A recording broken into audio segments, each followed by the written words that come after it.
So there's a lot of people that say they've tried and say they've tested new things, and they're really just lazy and they really haven't done much. I think that people increase their personal risk for no need by starting businesses that they know nothing about or investing in things they know nothing about. So I think that you run into these opportunity cost problems when you're just flailing and you really shouldn't have started the business in the first place.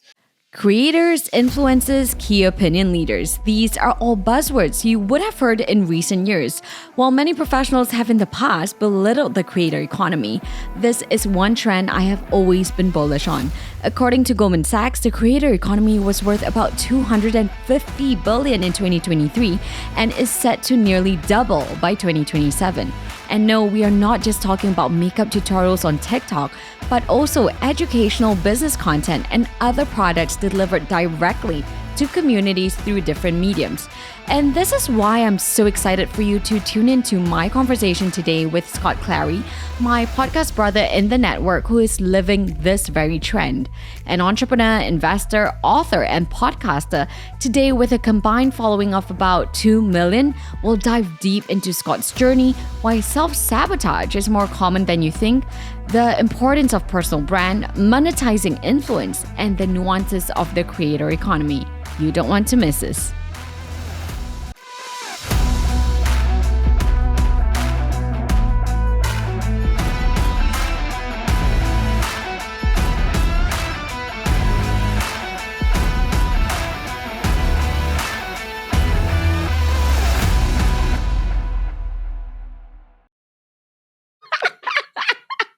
I'm so sorry. That's good.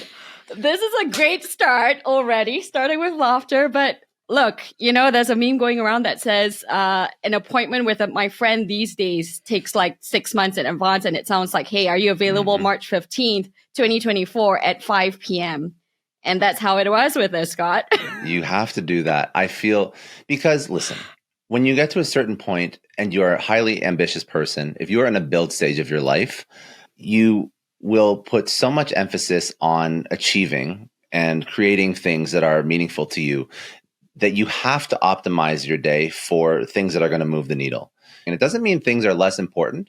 It just means that you're very urgent, important focus. You have that little Eisenhower matrix in your life and you know exactly what you have to do. And you have to optimize for that. For a period of your life, not have balance and overemphasize the things that are going to move the needle so that for the bulk of your life, when you have family, when you have kids, you can have some balance. I'm a firm believer in that. So right now, my inbox is a little bit crazy. I'm actually very bad. I'm about a week out from answering emails that aren't really going to change my life in the next 6 to 12 months because I need to focus on the things that do. And I've fallen victim to shiny object syndrome so many times in my life that I know that it can actually derail an entire career if you're not careful. So I've become very regimented in only focusing on things that really fit the right now, if that makes sense. Yeah, absolutely. And saying that change is insidious, it happens gradually and quickly, but it's those little things compounded that you don't realize. And so really paying attention to what you're also not paying attention to matters. Correct. And I think that if we are reactive, meaning that we have an email and respond to it, we trick ourselves. Humans are great at tricking themselves into believing that they're productive and effective. And we are ultimately less productive and effective than we ever believe that we actually are. So if we adopt this mindset of reactivity to emails, to tasks, to projects, we will trick ourselves into believing that we're actually accomplishing things, but we're really not. So that coffee, that brand new venture, that shiny new idea, object, person, it's rarely that beneficial. I'm not saying to block these things out entirely, but you really have to filter them, because if you're very set on what you want to accomplish, chances are you know exactly what you have to do to get there, and your brain will tell you that it doesn't want to do the hard work that it actually takes. So you will actually look for reasons as to not do that hard work, which will self-sabotage. Oh, this is already a good conversation, Scott. I love it. But before we do this, diving into the different angles of which we'll cover here today, from sales, from brand, from private equity and growing real, tangible, fundamental businesses in this tough environment. Let's start with the very beginning. I heard the oath already. So you're a giveaway of your Canadian roots, first of all. But son of a Canadian CIA officer and I believe someone who worked as a lab manager. How did this entrepreneurial bug hit you? Yeah, that's a good question. And I still have a hard time figuring it out. I don't think my parents know either. I think they sometimes are happy that I haven't screwed up my own life too much. They think that most of the decisions that I've made have been good. But I think that sometimes maybe it's because I'm the firstborn. I don't know. And I just wanted to go out on my own. I wanted to rebel. And that rebellion led me down this interesting path. I was intellectually curious, which prompted me to move into tech because I love just fidgeting with things, as you'll hear most people in tech are kind of like this. So I started working in tech at a very young age. I mean, I say tech, but my first intro into tech was actually in telco, and it was sales, and it was the most money you could make because there was a large commission component to it when I was just starting university, finishing high school, and I was making a killing. And I was thinking to myself, well, I could either work in a bar and make cash tips, or I could work in tech and make sales commission. And then there's like a potential future. I remember, I think in year 3, year 4 of college, I was basically working 9 to 5, Monday to Friday, and putting my classes at night or in the morning or on the weekends. So I could basically start my career off. And it worked out well. I moved up market, meaning that you go from consumer sales to small business to mid-market to enterprise, kept making more money, and then tried to figure out, okay, so where do I go next that I could have an even better opportunity? And I was sort of chasing a paycheck at that point. It was around a $10 million company. So it was still early stage, much smaller than the big company that I started out with. But I felt like this could be where I really make a mark. Did well at that company. Funny enough, at that particular telco, also the managing director that hired me left for Salesforce. And I was audacious enough. I'm trying to think how old I was at the time.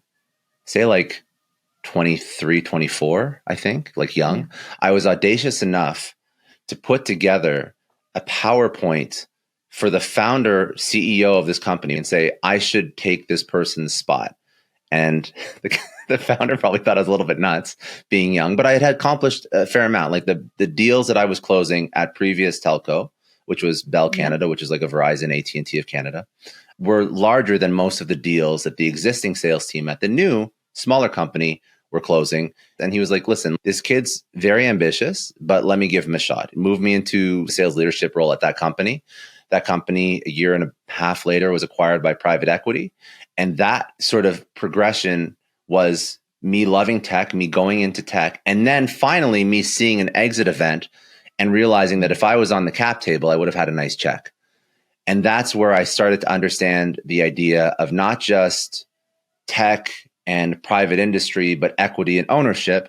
And this is what got me excited about owning things and working in startups and starting in a company from where it was, very early on, getting a piece of equity, helping it grow, and then getting a nice payout when somebody bought it. And this was sort of what really was a pivotal moment in my life, because before that point, I had no idea what private equity was or equity was or ownership was at all to any significant degree. And this is what really informed me sort of diving headfirst into how do I work in startup land? So fast forward to today, you had that bug and you realized, of course, the dots connect looking back, but it wasn't a swift process, right? Nothing in life truly is swift. No. But it was a gradual process to you getting to where you are today. This is probably year 10 or more after the realization. Do you feel like you're where you wanted to be? At this point, I've probably worked with about 50 or 60 different startups in various capacities, from advisor, consultant, mentor. I've had equity positions in a few. A lot have made me no money. Some have made me some good money, as is all, that's sort of how it works in VC quite often. I've put my own money into companies. I put my own hours and sweat equity into companies, and I've had some success. And I think from the outside looking in, most people would say Scott's more or less killing it for his age. I'm very proud of what I've accomplished. However, as with all high performing individuals, they will always benchmark against somebody that's done better than them, which is why it's so important to enjoy the journey and that there is no finish line.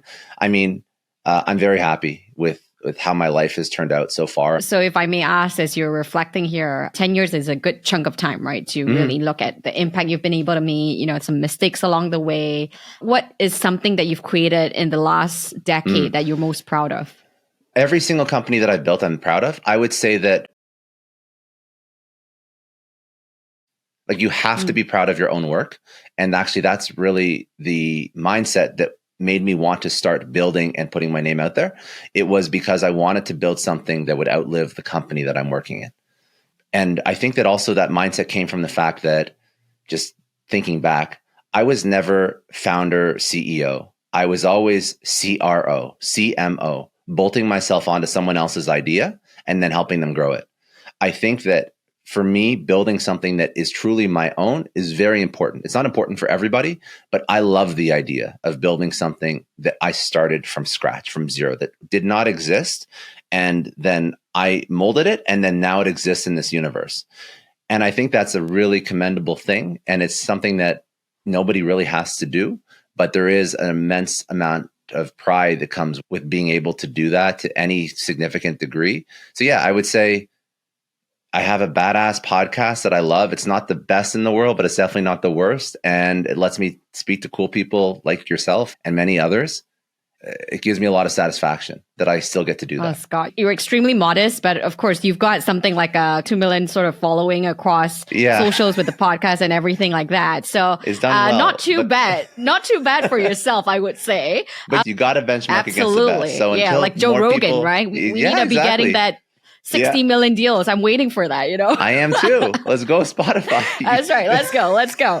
Although we are, very proud to be part of the HubSpot Podcast Network together, grow together. But that is, I guess, gold standard in some way to really create that impact. We've gone to the point of talking about personal brand. And this is, I think, a topic that's important for entrepreneurs. Some of them have created brands that are truly one and the same with their startup, right? So the founder CEO is front and center. Some of them have chosen not to. You've chosen to really do that and build your companies alongside your personal brand. What have you learned in this journey? You talked to me a little bit about how nothing is ad hoc with you and everything has a systems thinking behind it. Tell us a little bit about this thinking. I'll tell you what I did. Whether or not it's right or wrong is totally up to personal interpretation because I'm chasing a long tail in terms of effectiveness in my personal brand. What I mean by that is if a personal brand is attached to a founder CEO that's intrinsically tied to their product or service, they will get more. And by more, I mean more customers, more revenue, more focused, niche down eyeballs, very much sooner for whatever it is they're trying to accomplish. So you can build a personal brand associated with your product or service. I think that makes a lot of sense for a founder, and then it can morph over time. What I did is I said, I'm Scott. I want to build my thing. I don't want to build my personal brand as CRO of X company because that company is going to be acquired and I don't want my identity to be intrinsically tied to that company. I want it to be on my resume and I want to be proud of it, but I really want to build something that can outlive that company because I looked at the people like the Alex Hormozis or the Gary V's or the pick influencer X, right? One thing they've done very well is they've built this personal brand around them. And then strategically, what they can do is then they can use it to launch product A, product B, product C. I'll give you another example. Love him or hate him, Grant Cardone now uses it to fundraise for real estate acquisition. So the point is, if you build a personal brand around you, you build an audience that is so into you and not a specific product or service that you can later leverage it for whatever you'd like because you have this trusted community of individuals. So I think that's really what my focus was because I knew that I could build this company and this company was going to be acquired. When I started podcasting and newsletter writing and posting, I was CRO of a SaaS company that was acquired by a private company. And I knew that transaction would eventually happen if we kept on our growth trajectory. So I wanted this to outlive that. And I knew later on in my life, if I wanted to invest, if I wanted to build anything, I wanted an audience to tap into to help me do that without having to put millions in paid advertising.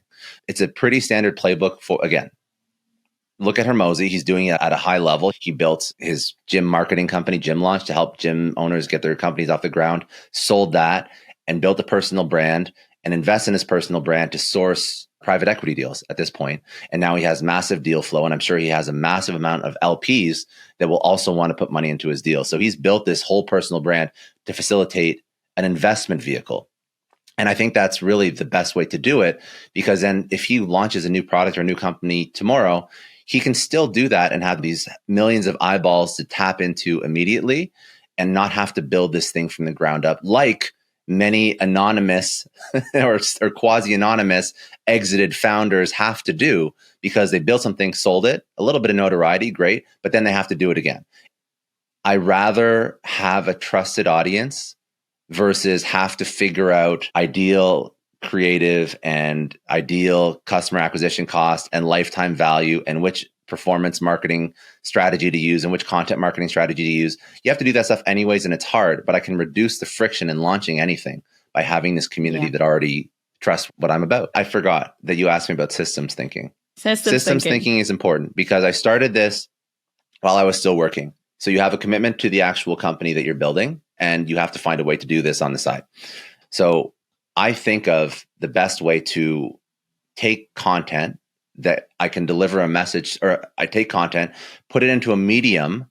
By medium, I mean podcast, short form video, long form video, newsletter, whatever it is. Find a medium that I like to create and then use that medium to disperse my content everywhere. So for me, I was like, I have to build a system that allows me to do this every single week. I'm never going to keep it up. And I have to find a way to remove as much friction and time from this process as possible.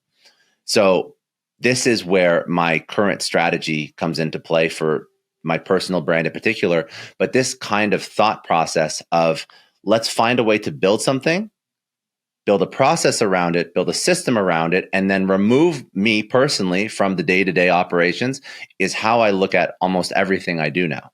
And I was forced to do that because I was working full time while I was trying to build this thing. I'll speak to you very briefly about the content system that works for me. And then I'll just speak about how I think about it through the projects I take on now. But briefly, the best content system is one where you can commit the least amount of your own personal time.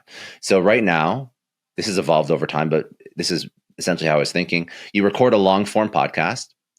And with that podcast, if the content in that pillar content, that long form pillar piece of audio video is on point and it resonates with the audience you're trying to reach, then in theory, all derivative pieces of that content will also resonate. Meaning that if I take that long form audio video, say 60 minutes, and I turn that into a blog, turn that into tweets, turn that into quote images, turn that into short form 30 to 60 second reels, TikToks, shorts, all that derivative content is also going to be speaking to the same audience because that pillar content is speaking to that audience that I want to attract. And that audience day one was entrepreneurs, investors, everybody in the startup ecosystem, because that's where I was playing. And then you do that again and again and again and again and again over 5 years, and you will have built an audience. And my time commitment right now to this particular project is the time it takes for me to record a video or a podcast, kind of like what we're doing now. And that's it. Yeah. And from that, I will have 50 to 100 pieces of content per show, which allows me to every single day put up 10 to 20 plus pieces of content across all platforms. So now that's running.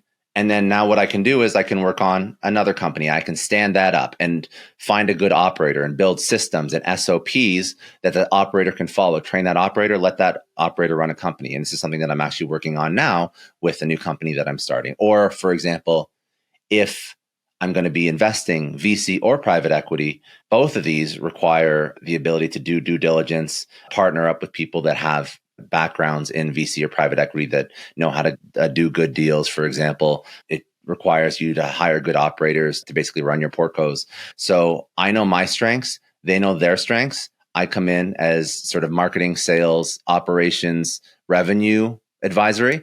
They're the ones that are actually cutting the deals. They're the ones that are looking at the P&L. They're the ones that are hiring operators. And we have a great synergy. So it allows me to basically contribute to a private equity firm and fund without spending 80 hours a week doing it. So now I have that part of my business portfolio that's running with very little investment from me in terms of time.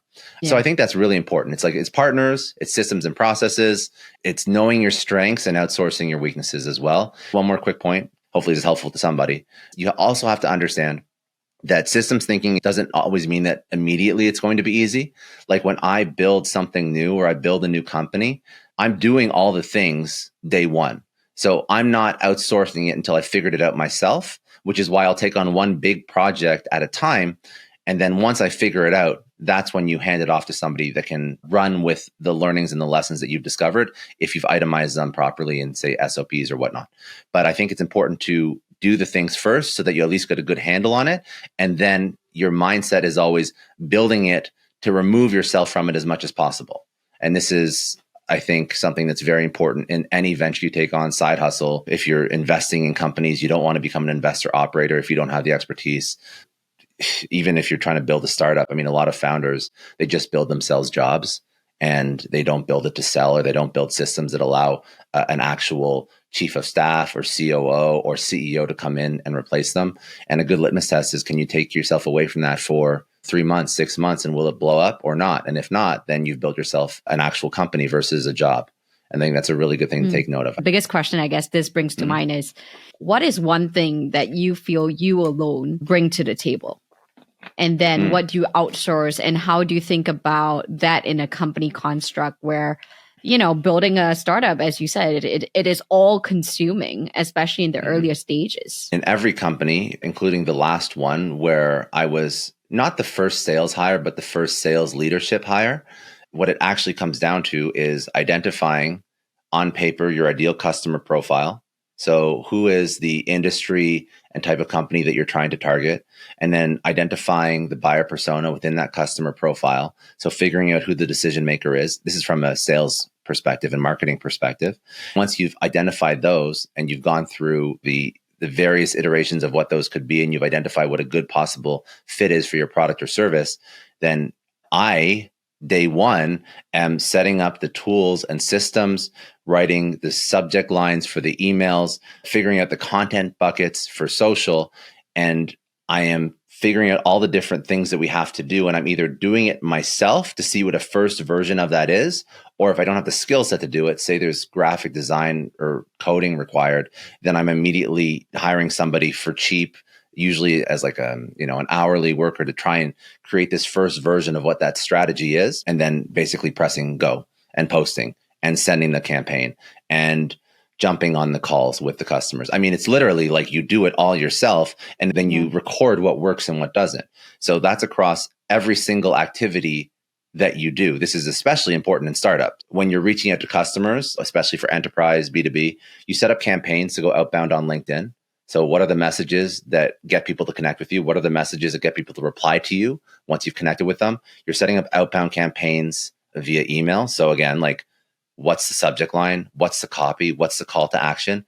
Once people reply, you're jumping on discovery calls and you're figuring out what questions bring out the information that's crucial to understand your customer. On those discovery calls, you're itemizing basically the list of questions that you find most resonate with your potential target customer. And then once you have that discovery call, then you jump on a demo call and you're building out the pitch deck for your product or service. You're building out a data bank of stories and analogies that you can tell that potential customer while you're discussing your product or service with them, that really illustrate how you've solved pain points for companies that are similar to theirs with this story, this anecdote. You're doing all this stuff yourself and you're just codifying it. And that is your initial sales playbook. Yeah. I mean, it sounds simple, but people forget that this is what's required. How many times I've gone into a company where there's a transition issue and then everything is in someone's head.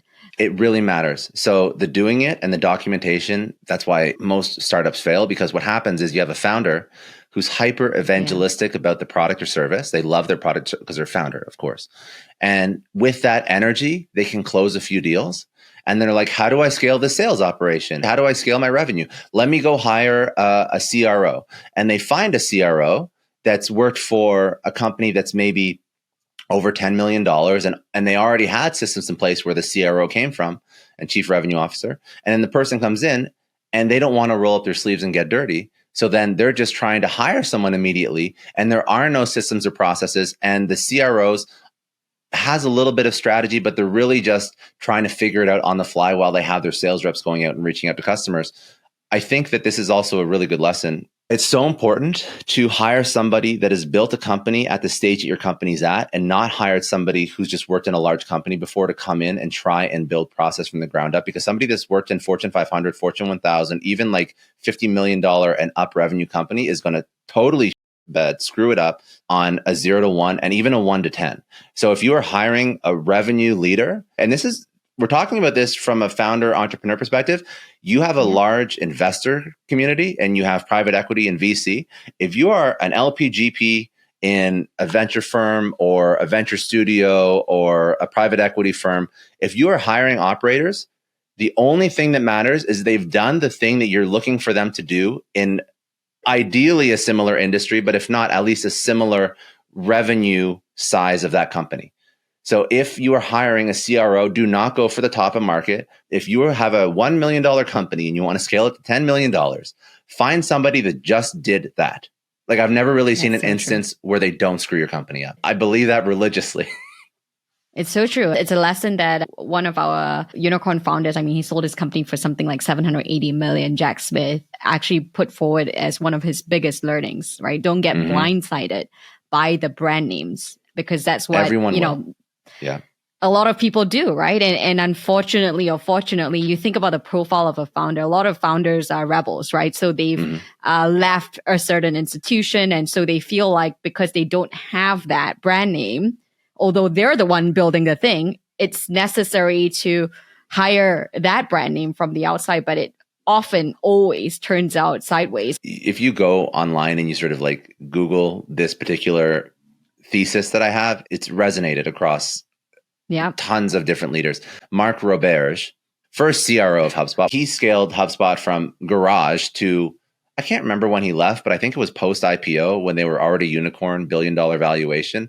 Point is, he was with them for a long period of time. And out of that entire time, he said publicly his biggest mistake was hiring an enterprise sales rep from big Fortune 500 to be their first sales rep. So that was by far, out of everything he's done, consider this, growing a garage startup to $1 billion unicorn status, it was hiring somebody that was from a big company to be their first salesperson. He was so excited about it. He recounts his story. He was so excited about when he did it. He thought, how did I close this person from pick household name company and they're going to kill it? They did nothing right. They expected all the support and they expected all these processes in place and they expected everything and anything to be given to them or provided. And they were just going to be sort of like the mouthpiece that was going to wine and dine the customers. Obviously not the case at all in a startup, as anybody who's done it knows. So very, very valuable lesson. Please do not forget it. It'll screw up your companies. It'll screw up your portfolio companies. It'll screw up your baby if you're a founder. So don't do it. Yeah. So I love this tangent that we're on, and we'll come back to the personal brand a little bit. But what are the other mistakes? You've talked to the co-founder of Netflix, right, Mark Randolph, to marketing guru Seth Godin on your podcast, Success Story. What are the other big mistakes that you've seen in your work and through the interviews that you've had? It's a good question. What are some massive mistakes that people have made? Often do, and don't talk about too much. Let me explain why I think people are successful. Because they avoid this mistake. Because it's a mistake that I think a lot of us make, and I've made it, and everybody who I've interviewed has made it. Although when they have made it, it has not led to the results that they're known for. What I mean by this is I think people give up too early because they let self-doubt and imposter syndrome creep in. And from everybody that I've spoken to, anybody that's successful has just stayed at that thing for an unreasonable amount of time while incorporating learnings. Why this is so important to discuss is because I am of the firm belief that if you are a smart person and you are a capable person, you build feedback loops into the things that you are building to understand what's working and what isn't. And you find a way to keep at it for an unreasonable amount of time. I do believe that you will be successful. I am a firm believer because I just think about, like you just mentioned, like Mark Randolph, for example, who was a co-founder of Netflix. I don't remember the amount of time, but he was building Netflix and iterating through tons of screw ups for like years and years and years and years and years before it became what we know it to be today. So, I mean, at any point, the biggest failure he would have made would have been to just stop doing it because it wasn't working. Outside of that, there is no failure because look at what he's built. He's even taken some massive risks. One in particular was when, I'm trying to think back, and I might butcher this story, but he took a massive risk and basically like at one point shut down Canada, if I'm not mistaken. He wanted to focus on what he knew best. And if I am telling this story wrong, I'm very sorry, Mark. It's been a long time since you spoke on the podcast. But there was a decision to not expand or to shut down. There was a significant portion of the revenue to hyper-focus on something that they knew best. In the short term, it could have been a failure because you shut off this huge pipeline of potential revenue. But in the long term, ultimately, like we're good. Like Mark and Netflix are both good. So that's why I don't like to say that those are failures. Those are sort of just like important decisions that yield these learning moments. This is a very important question, right? It was actually the title of my episode with the CEO of Coursera, Jeff Majankolda, who was also the CEO of Financial Engines. Like he worked with Bill Sharp, you know, the Sharp ratio. And he was at Financial Engines, I want to say for like 18 years, for a good amount of time. And for many entrepreneurs, this is real, right? There will be times where there will be near deaths of the startup. And it is your choice to continue or not. But there's also a question on opportunity cost. How do you decide to pivot? How do you think about opportunity cost of continuing to do that thing versus the other options that there are out there? This is getting tough. Okay. These are good questions. This is what you signed up for, Scott. I know. That's what I signed up for. So let me think of the best advice that I would give somebody about opportunity cost. I think that you should move away from something if you are trying new versions of marketing or building that thing and you are not seeing traction. This is what's so difficult. The reason why it's difficult to give advice is because every person's version of trying is different. That's right. So there's a lot of people that say they've tried and say they've tested new things, and they're really just lazy and they really haven't done much. And it's like their version of trying is like changing an ad creative. And they're like, oh, it doesn't work, whatever. And that's not trying something new. But for example, say you have a consumer product. I think to reduce the risk of opportunity cost, first you have to do any sort of business in a smart way, meaning that you reduce your personal risk as much as possible. So I'm looking at it from a founder entrepreneur lens, but let's also from an investor lens. How do you reduce your personal risk as much as possible? You build or invest in something that you know. I think that people increase their personal risk for no need by starting businesses that they know nothing about or investing in things they know nothing about.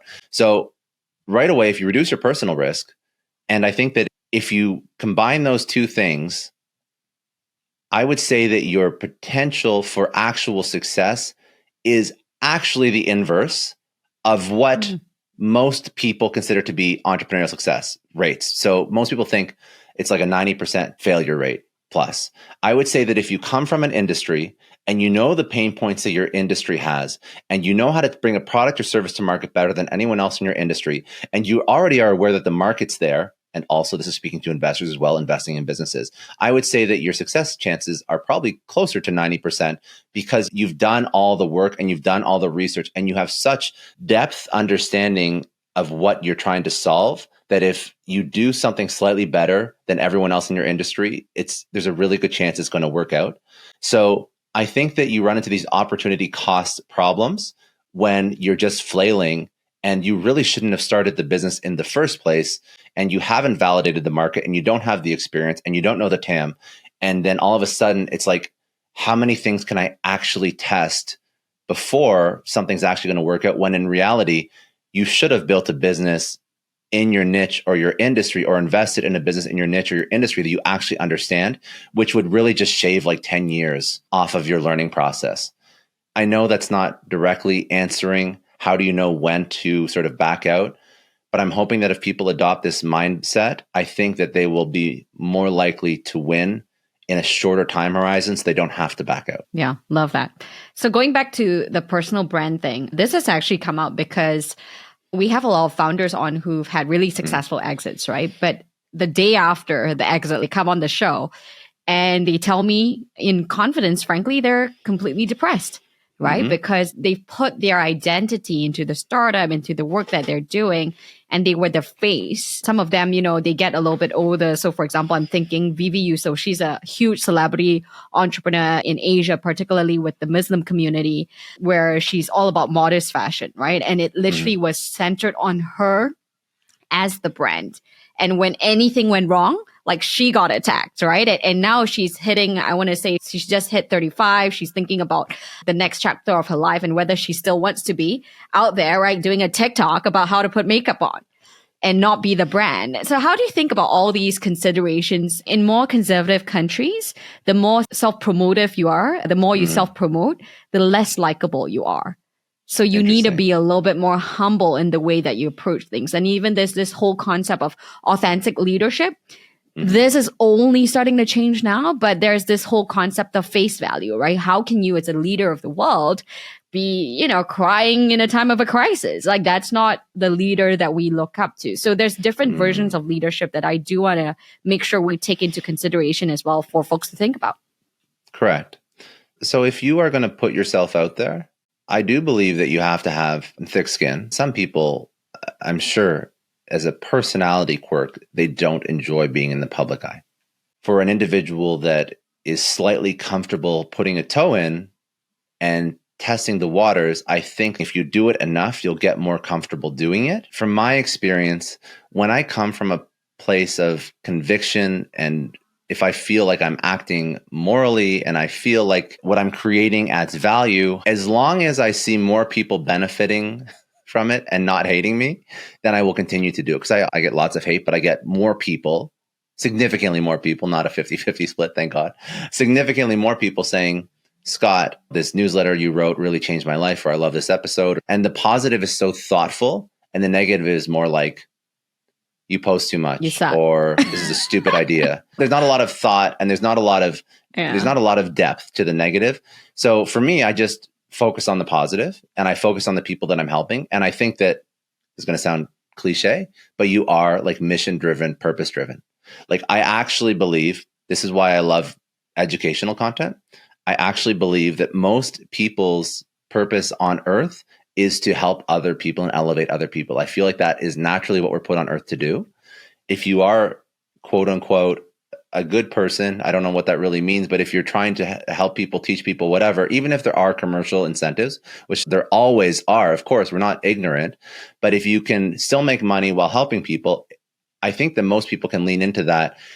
And I feel like when you're actually helping people and the product you're serving, which is whether or not it's a widget or it's information, if you feel like that's bettering their life, you start to pay less attention to the negative because you feel in your mind that you're a net positive influence on the world. I think that what really impacts you is when you're selling garbage, to be quite honest. That's when the negativity can get to you because you don't even feel confident in what you're putting out there. Now, the other piece of your question, which is an interesting point, and it's not a lens that I look through often because you said in other parts of the world, fame is not looked at potentially the same way as it is in the US. I feel as though humans will always have an affinity for another human. I truly believe that. And I think that maybe you're not as audacious and loud on social media in other parts of the world as you are in the US. If I heard from a founder of a company about a problem or a positive thing versus a company announcement, I feel like it is human nature to take that message, both good and bad, in a more meaningful way from a human versus a company. I can't imagine that if a CEO or an influencer or somebody is putting content out into the world in other parts of the world where you mentioned this likability index, I would more resonate with a faceless company. I have a hard time understanding that. Maybe that's because I'm so removed from other cultures, but I feel like human interaction is what drives the influencer creator economy. It's what drives alternative media. And there could be cultural nuances that maybe have not allowed that type of economy to flourish to the same degree. But I feel like it's the natural evolution of how humans want to communicate, and the barrier to entry to communicate and to market that way is becoming lower and lower with the advent of the internet. And I think it boils down to what you said in the first piece of your answer, which is authenticity, right? In which if it comes from a place of mission, you're not selling yourself. It's not fame for fame's sake, but to come from a place of this is why I'm doing it and really being clear on your why. I think so. Very interesting conversation. Let's take it back a little bit to private equity and venture capital and investing. You are a GP at Celestial Group, which was started, I believe, in 2021, which is all about acquiring cash flowing businesses. Talk to us a little bit about your thinking as an investor here. What can we look forward to, and how are you seeking to build the different investment vehicles that you're part of today? So my story is an operator that turned into an investor. And like most operators, especially in the tech space, you immediately look at venture capital as the option. And I speak a lot about de-risking and investing in things that I know. And I think that, I mean, this is probably going to sound silly to your audience because everybody in your audience is probably private equity or private equity adjacent or, to some degree. But for a lot of the outside looking in and in the tech space, people jump into VC because it was sexy and cool, but it's super high risk. It's super high risk. And everything that I just said about investing in what you know and de-risking, it's my personal operating thesis. That's how I look at investing. And private equity was interesting to me because it made a lot of sense. You have controlling interest in the company.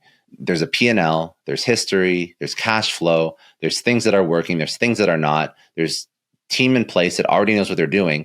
And it's really just me injecting a little bit of my sales, marketing, operational experience to take them from where they are now to where they can be. That's really the way that I see it. With VC, especially with the checks that I would write, I would be angel pre-seed. I'm not like a series B, C, D kind of person. There's a lot of people that are that, but that's not me. And I think with VC at that level, yeah, you can get 100x, but also there's like a really good chance they don't have product market fit. And I've worked with a whole bunch of startups, again, as investor and advisor and mentor in various capacities with various types of incubators. And I think that VC, it's really just rolling the dice. Even if you apply all your sales and marketing and operational knowledge to a great product, you don't even know if there's product market fit there, especially at that stage. So in my mind, it was like private equity makes a lot more sense from a risk perspective. What we were working on with Celestial is not just private equity, but we were focused on bringing in more women LPs and educating women on what private equity and investing is, because women are massively underserved. Look at a finance YouTube channel or an investing YouTube channel. I'm sure it's like 80 to 90% mostly male audience. My two co-founders at Celestial were also women. This was very important to them. And I think it was a very noble cause to get behind, because if we're going to do business acquisitions, if we're going to make money, why not also at the same time bring people on the cap table that perhaps did not know about these opportunities or didn't have access to these opportunities. I'll give you the story as to why this sort of came to be. So Camilla, one of the partners, she had a good exit, and she thought that after the exit, people would be reaching out with investment opportunities and she'd be in the right rooms and be able to take a look at the next Airbnbs or the next Googles of the world. And it was like crickets. So even an exited woman entrepreneur founder still didn't have access that she thought she should have, that her peers that were men did have. So for her, it was like an eye-opening moment. She's like, I need to build a vehicle that gives women access to these types of deals and creates wealth and cash flow in their life. And this is what really led her to build out Celestial. And this is a mission that really resonated with me because I fully agree. So tell us about the thesis here. And is there a particular vertical? I mean, I love the mission. Obviously, something that I believe in about greatly, where my personal mission is really in making sure that women continue to succeed, build billion-dollar businesses, and then continue to reinvest, right? That's part of what needs to change here, because what you're talking about is, again, to the point that you made about affinity. People include those in the room naturally, not by malicious intent, but by people who look like them, make them feel comfortable, right? So if we don't have enough women, what do you think the result is going to be? Exactly what Camilla went through. What is the thesis here? The strategy is to focus on high margin digital businesses. So digital services, courses, some CPG, but ultimately online businesses. And the reason being is because we know how to sort of pour fuel onto the fire for online businesses, things that already have customer base, recurring revenue set up, they have a good LTV, and perhaps the founder isn't the best marketer for whatever reason, and they've sort of hit a cap. So what we do is we'll take a business that is doing okay, and it's within the $1 to $10 million range is what we're looking at right now, and it's all online businesses. So we take a business that's doing okay, we'll negotiate a great deal on the business. So we're trying to get like a 1x to 2x on the business in terms of acquisition, and then we build a media company around that business. So what I mean by that is performance is going okay, but it's not great, meaning you don't have a 2-to-1 or 3-to-1 LTV to CAC ratio, lifetime value to CAC ratio. Usually, if you have a really strong online business, you have a 3-to-1 LTV to CAC. That's a great benchmark, meaning that for every dollar you spend on your acquisition costs, you get $3 out of your customer. A lot of e-com companies, especially on the first sale, they're barely breaking a 1-to-1. And what we do is we turn it into a media company. And if you look at sort of the framework that I've used for my personal brand, we deploy that same content marketing strategy, podcast, social, newsletter in that particular company's vertical, and basically overwhelm the market with content that will lead back to this actual particular online company. This creates a ton of trust. This creates social proof. This generates traffic. It reduces your customer acquisition cost. And there's also that trust factor that will increase your lifetime value because the customers will no longer churn as quickly. And ultimately, it's a very copy and paste strategy for any company that has this automatic order fulfillment. So it makes me think of like the Athletic Greens model. I absolutely love how they've done. What do some companies make a mistake on? You see some things blowing up and some don't, especially in the consumer space, which is very competitive. The major mistake that consumer companies make will be the founder thinking there's a market for the product when there really isn't. It sounds so simple, but they don't validate product market fit. And then they just order millions and millions and millions of dollars, or even hundreds of thousands of dollars if they raise the money in product, and then they can't move it. So I think validating the market is important as well. And you can look for various ways. There's a variety of ways to do that. And if you build a strong enough brand, and you're strategic with how you leverage influencer marketing and paid acquisition, you can make a dent in that market. But what a lot of consumer products try and do is they try and bring something novel. And this is sort of like the blue ocean problem, where they think they're going to introduce something that doesn't exist yet, and they don't do enough market research, or they don't validate it. And then what happens is there is no market need, or there's too much education required, and nobody really wants to buy the product. So blue ocean could be a huge opportunity or a huge detriment to your business. Or a very simple thing they screw up is they just focus on the initial sale, and they focus on trying to optimize a funnel for an initial sale, and they don't focus on churn, meaning customers leaving them, and they don't focus on lifetime value or recurring revenue or subscription. I can't remember who said this, but basically if you have a consumer goods company that is profitable on the first sale, meaning I run a Facebook ad, somebody goes to my website and they buy my product or my service or my chocolate bar or my course or whatever it is, if you're profitable on the first sale, it's almost like you have a unicorn, because with iOS update and the lack of targeting options, it's very hard to get so granular on your performance marketing that you are profitable on your first sale. For a lot of products or services, especially cheaper products or services, it will cost you more to acquire that first customer than they actually pay you, which is why it's so important to focus on the churn and the lifetime value of that customer through subscription or however you want to do it. That would probably be the biggest thing individuals screw up. So I think it's just important to understand that you really do have to focus on the long-term customer, which will make your business a success, versus a short-term customer. Yeah, absolutely love that. So long-term game is all that we've been talking about. Last question here before we go to the rapid fire. What is your long-term game? Call it 5 to 10 years down the road. If we're having the same conversation on a fun afternoon where we both have time, what would we be talking about? So I love what I'm building with my podcasts, with my little community. I want to continue growing that. I think that's such a valuable resource. And I don't even think I understood how valuable that is when I first started building it. So I want to keep building that out. I absolutely love the incredible people that I get to speak with and connect with. So I think that's something that, like, I'm so focused on that becoming this source of truth for people that are looking to upskill personally and professionally, that I do feel like I will do this till the day I die. Let's see how big it gets. One thing that I've noticed that I do have the ability to do is to connect people with other individuals that can change your life. I think that's a huge sort of gift that I've been given because I have access to these incredible people. So I'm trying to find ways to build communities that will bring in some of the incredible people from my podcast and give maybe emerging entrepreneurs or investors or individuals that have had some success but are trying to take it to the next level access to some of the people that I've built relationships with. I see like the sort of the audience that I built and the relationships that I built as a gift. And I kind of want to share that back in some ways. And I think that that's really, doubling down and tripling down on the things that I'm doing right now is really what I enjoy.